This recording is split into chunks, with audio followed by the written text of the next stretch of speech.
Welcome back. My name is Drea, and this is Sips Civics, where we pour a drink, break down civics, government history, and current events in a way that's thoughtful, judgment-free, and minus the noise.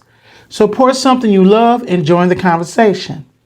Today's sip is Strawberry Long Island. It is very delicious. Oh, wow. The recipe of this drink, of course, will be in the caption. Today, we have heard a lot of conversation about what's happening to Iran.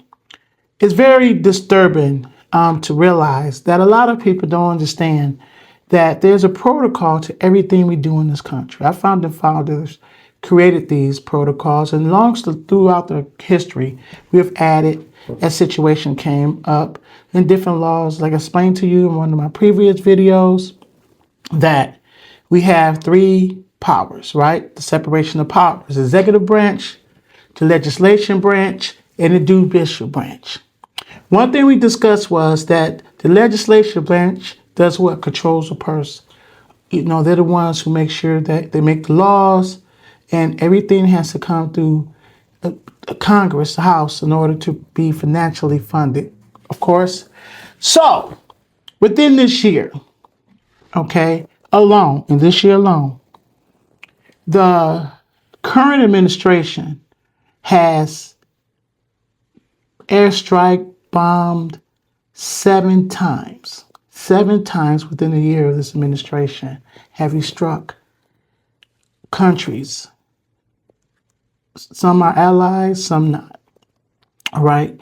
And a lot of people question, do we have the right? You hear the going back, what's the protocol? Well, let's go through what the protocol should be, right? As put down in laws. All right. What are the war powers of Congress? Okay, this is what they are. Derived from Article 1, Section 8 of the U.S. Constitution, which grants our U.S. Congress the authority to initiate, fund, and regulate military operations. Although the president serves as the commander-in-chief, our founding fathers intentionally divided these responsibilities to ensure not one individual led our country into war or conflicts. It's called checks and balances, right? One of the things we did, right, in Revolutionary War is make sure that one person didn't have totalitarian rule over our nation. That's why we have the balances of powers, to ensure that this doesn't take place. Okay?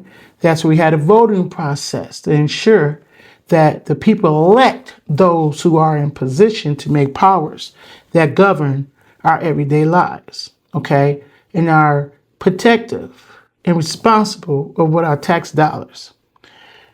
So this is very, as I said again, disturbing, and that's why we're sipping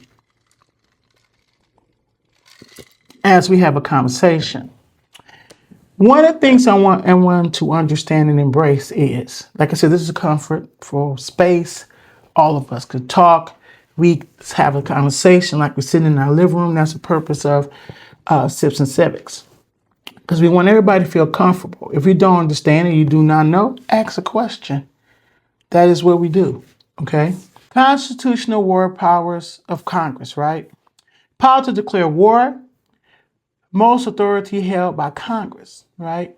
Authorization for use of military force. In recent practice, Congress, through AUMF, which is authorization for use of military force, instead of formal declarations of war. Example, that's what's going on in Vietnam, Iraq, and Afghanistan, right?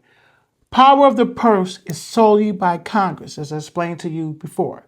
Congress controls all military funding. Congress can effectively cease or limit a conflict through lack of funding to appropriate tax dollars for a military operation. So in other words, even if there's a declaration of war by the POTUS, Congress can do what? Hold the money, okay? They can say, we're not going to fund any type of military operations, so-called. So this is what your tax dollars is held in power by Congress, okay?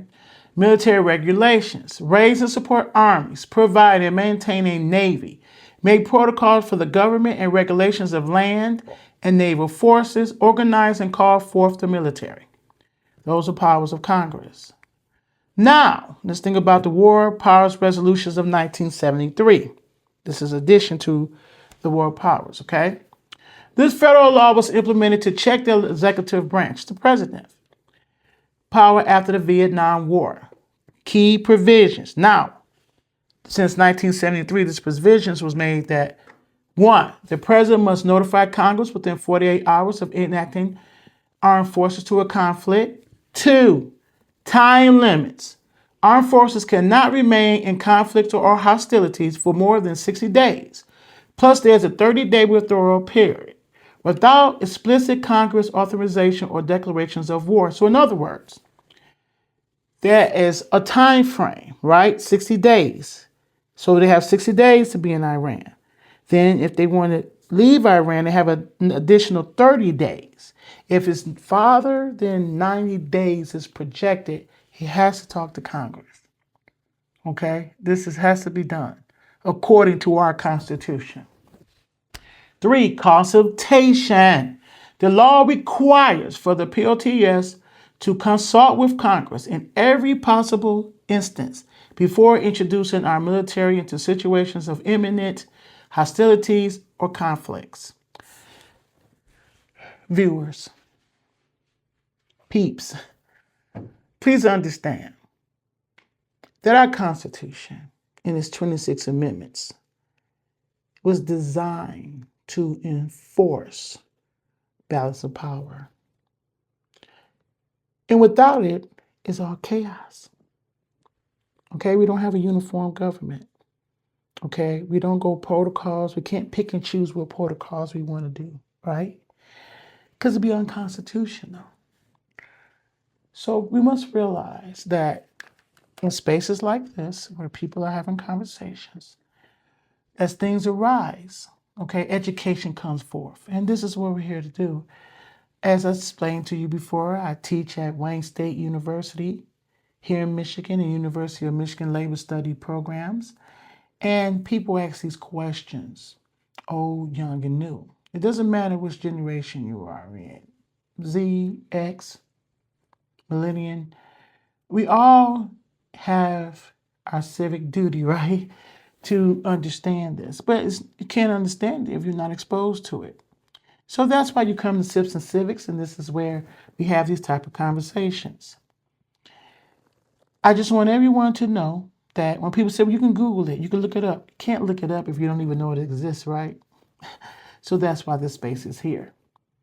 Again, these type of issues and conflicts have us having to relax. Because when you're relaxed, that's when you can actually, your mind is free and open. That's one thing we always have to have an open mind. In this space, I will tell you laws, and you come to your own conclusion. I'm not here to direct you, change your thoughts, or to try to convince you or anything. I'm just here to tell you what's the written word and interpret it in what I call layman's terms, in case you use big fancy words that a lot of us don't understand. We're not lawyers, constitutional lawyers who, are embracing this kind of stuff every day. So we're here to break it free, sir, right? So, again, this is strawberry Long Island, and it's delicious.